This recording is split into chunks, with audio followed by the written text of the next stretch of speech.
जय हिंद। मैं स्मित सिंह नवादा बिहार से। देखिए, आज हम इस वीडियो में बात करेंगे कि किस प्रकार से अमित भाई शाह ने जो है भारत के गृह मंत्री ने 130वां संवैधानिक संशोधन जो है संसद भवन के पटल पर लाया, संसद भवन के पटल पर रखा।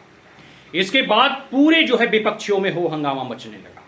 देखिए, एक बात तो तय है कि भारत में न्याय करना, न्याय देना जो है वह कोर्ट और कानून का दायित्व है और कर्तव्य है। लेकिन कोर्ट और कानून उन्हीं जो है कह सकते हो, कोर्ट या न्यायालय जो है वही फैसला सुनाती है जो कानून में लिखा हुआ है, और कानून बनाना यह देश के लेजिस्लेचर और विधेयिका का काम है। तो संसद को यह जिम्मेदारी दी गई है कि वह देश से संबंधित किसी भी प्रकार का कानून जो देश को लगता है कि अब चाहिए, वैसे कानून जिसकी जरूरत होती है वो बनाते हैं। आपको याद होगा कि आज़ादी के बाद और खास करके आज़ादी के दौरान जब देश का संविधान बन रहा था, तो उस वक्त स्वतंत्रता सेनानियों ने कभी नहीं सोचा था कि आज़ादी के बाद ऐसे ऐसे नेता आएंगे जो सिर्फ अपनी जेब और अपने पैकेट भरने में लगे हों। ऐसा ऐसा नेता आएगा जो ईमानदारी के अगेंस्ट आंदोलन करके आएगा, जो भ्रष्टाचार के अगेंस्ट आंदोलन करके आएगा, वही खुद उसका शिक्षा मंत्री शराब घोटाले के भ्रष्टाचार में बंद हो जाएगा। वह खुद जो है शराब घोटाले के भ्रष्टाचार में बंद हो जाएगा, जो भ्रष्टाचार के खिलाफ सत्ता में जो आया या सत्ता में बने। मैं केजरीवाल का उदाहरण दे रहा हूं। मतलब अन्ना आंदोलन भ्रष्टाचार के खिलाफ हुआ था, उस आंदोलन से उपजे केजरीवाल की आम आदमी पार्टी खुद भ्रष्टाचार में संलिप्त होकर जो है जेल में जाकर बंद हो गए। आप सोचिए, ऐसे ऐसे नेता। फिर पॉलिटिशियंस और क्रिमिनल्स का नेक्सस तो जानते ही हैं। नेक्सस ही छोड़ दो, अब तो कई सारे क्रिमिनल्स पॉलिटिशियंस हैं, कई सारे पॉलिटिशियंस क्रिमिनल हैं। आप उठाकर देखो इतिहास, ऐसे कई सारे आपको उदाहरण दिए जा सकते हैं। और इसी क्रिमिनलाइजेशन ऑफ पॉलिटिक्स को रिड्यूस करने के लिए, इसी भ्रष्टाचार में संलिप्त नेताओं को जेल में रहकर जो है शासन चलाने के लिए बाध्य जो है करने की एक कानून बनाई जा रही है नरेंद्र मोदी और केंद्र सरकार के द्वारा, और इसका सारा विपक्षी विरोध करने लगे। अरे ठीक तो है कि आपको जनता का सेवा करने के लिए चुना गया है, आप जनता के सेवक हैं।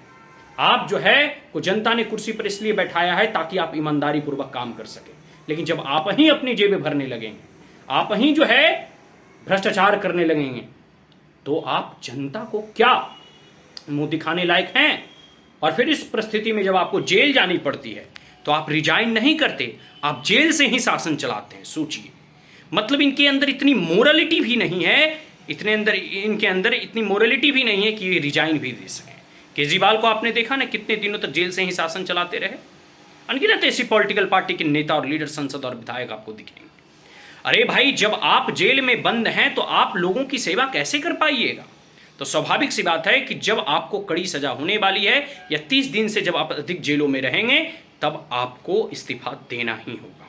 और यही कानून जो है नरेंद्र मोदी बनाना चाहते हैं। यह देश के हित में है, यह राष्ट्र के हित में है। इससे तमाम नेताओं को के अंदर एक डर बैठेगा कि किसी भी प्रकार का करप्शन, किसी भी प्रकार का अगर हम क्राइम करते हैं, हीनियस क्राइम करते हैं, रेप, लूट, मर्डर या भ्रष्टाचार करते हैं, और अगर हमें जेल होती है तो हमें हमारी सत्ता और हमारी कुर्सी खतरे में पड़ जाएगी। इससे पहले भी एक कानून बना था, आपको याद है कि अगर किसी भी नेता को अगर 2 साल से अधिक की सजा होती है तो आने वाले 6 साल तक वो चुनाव नहीं लड़ेंगे। कितना अच्छा ये फैसला है, और इसमें इसी में जो है लालू यादव की कुर्सी गई। आप इतिहास उठाकर देख लो, सबसे ज्यादा संपत्ति का अगर कोई मालिक है तो पहला बिजनेसमैन और दूसरा पॉलिटिशियंस। ये पॉलिटिशियंस एक बार मुखिया, विधायक और संसद बन जाते हैं और अचूक संपत्ति के मालिक बन जाते हैं। और केस पे केस होता है, लेकिन 20-20, 30-30 साल तक केस चलते रहते हैं, इसका फैसला नहीं आता। और वो जेल में बैठकर रखकर चुनाव को प्रभावित करते हैं। जेल में बैठकर वो चुनाव लड़ते हैं। जेल में बैठकर आप चुनाव लड़िएगा और जीत भी जाइएगा तो आप जनता का सेवा कैसे कर पाइएगा? ये सबसे बड़ा प्रश्न है, और इसी के लिए यह कानून बनाया जा रहा है कि अगर किसी भी ऐसे राजनेताओं को 30 दिन से अधिक की सजा होती है और 30 दिन से अधिक वो जेल में रहते हैं, तो पहले वो अपना इस्तीफा सौंपेंगे। मतलब उनका सदस्यता या उनकी जो भी पद पे बैठे हैं गवर्नमेंट ऑफ इंडिया के ऑफिशियल पद पे, उन्हें रिजाइन देना होगा। और जब वो निर्दोष करार दे दिए जाएंगे तब निर्दोष करार दे दिए जाएंगे। लेकिन दुनिया जानती है ऐसे हीनियस क्राइम करने वाले, और कोर्ट भी, न्यायालय भी ऐसे ही नहीं आपको 30 दिन के लिए जो है जेल में रख देंगे। इसकी कोई ना कोई ठोस वजह जरूर हो। ठीक। ठीक है। तो बहुत सारी ऐसी चीजें हैं, ठीक है, जो समझने और सोचने की बात है। लेकिन कल देखिए अमित शाह के द्वारा ये जब बिल लाया गया तो विपक्षियों ने कैसे इसे पेज फाड़ कर फेंक दिया। इसका कारण है कि कांग्रेस पार्टी या सारे विपक्ष के लोग जो है अचूक धन संपदा के मालिक हैं। आज भी राहुल गांधी के ऊपर नेशनल हेराल्ड और भ्रष्टाचार के एलिगेशंस और जो है केसेस चल रहे हैं, ये बेल पे बाहर हैं। बिहार में भी स्थिति कमोबेश उसी प्रकार से है।